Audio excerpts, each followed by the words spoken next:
Shalom, bertemu lagi dengan saya Penatua Krisno pada Selamat Berefleksi.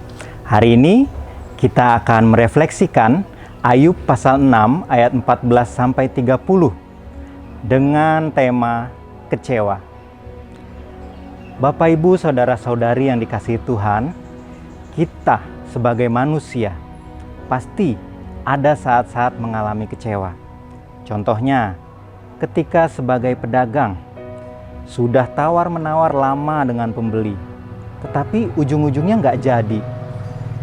Kita sebagai guru sudah mengajar sulit, sudah memberikan perhatian, memberikan pengajaran yang terbaik, tetapi ternyata anak murid yang kita ajar tidak mendapatkan nilai bagus.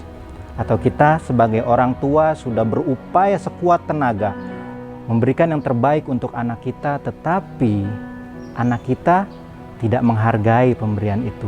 Atau banyak hal-hal lain yang terjadi dalam kehidupan yang mengakibatkan kekecewaan. Ya, kenapa bisa terjadi kekecewaan? Kekecewaan itu terjadi karena harapan kita, ekspektasi kita tidak sesuai dengan realita yang ada.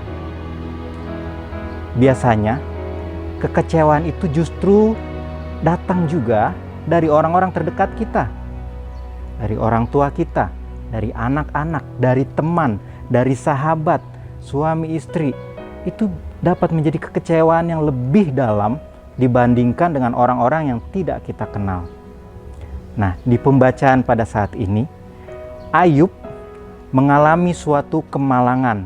Bapak Ibu pasti sangat-sangat hafal dengan kisah Ayub ini, di mana dia mengalami kemalangan, hartanya musnah, anak-anaknya meninggal, bahkan istrinya sendiri mengatakan, "Hai Ayub, sekarang kamu kutuki saja Tuhanmu, lalu mati." Seperti itu yang terjadi. Ayub merasa kecewa, dan ketika dia sedang mengalami sakit, teman-temannya datang. Misi teman-temannya mungkin adalah ingin menghibur, tetapi kata-kata yang mereka ucapkan, mereka bukannya menghibur tetapi membuat Ayub semakin kecewa. Kenapa? Teman-teman Ayub mengungkapkan bahwa mungkin yang terjadi pada Ayub pada saat ini adalah karena dosa Ayub. Mungkin kemalangan-kemalangan ini, mungkin kematian-kematian ini karena Ayub berdosa kepada Tuhan. Ya, perlu kita ketahui bahwa latar belakang paradigma pada saat itu bahwa setiap orang yang mengalami kesusahan, mengalami kemalangan itu adalah karena dia berdosa. Padahal yang kita tahu saat ini adalah tidak semua terjadi karena dosa. Ada rencana-rencana Tuhan di sana.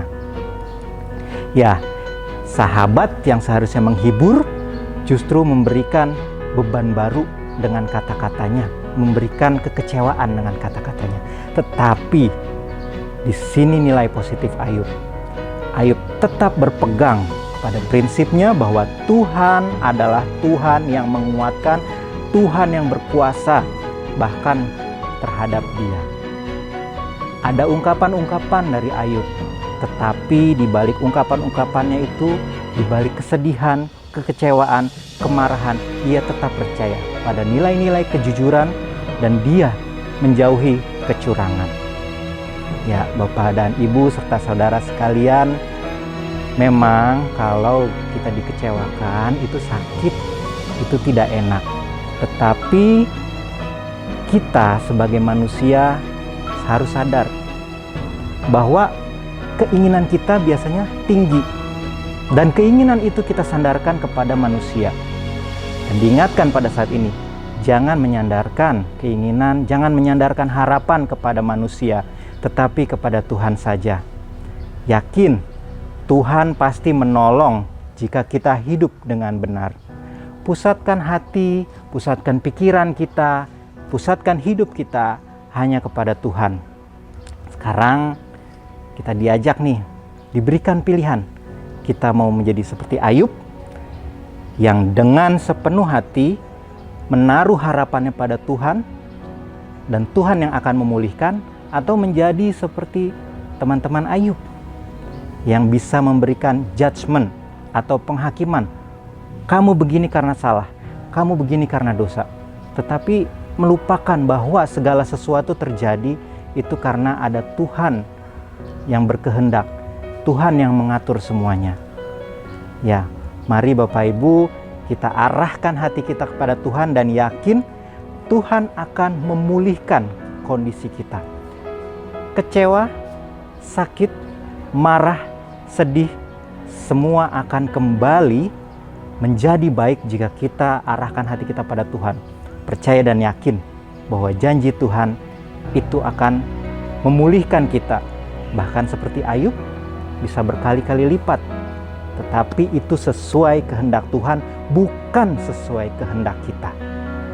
Mari kita arahkan hati kita kepada Tuhan, dan kita tetap berharap penuh kepada Tuhan, sehingga kekecewaan tidak menjatuhkan kita, tetapi membuat kita bangkit kembali dan terus berpegang pada Tuhan.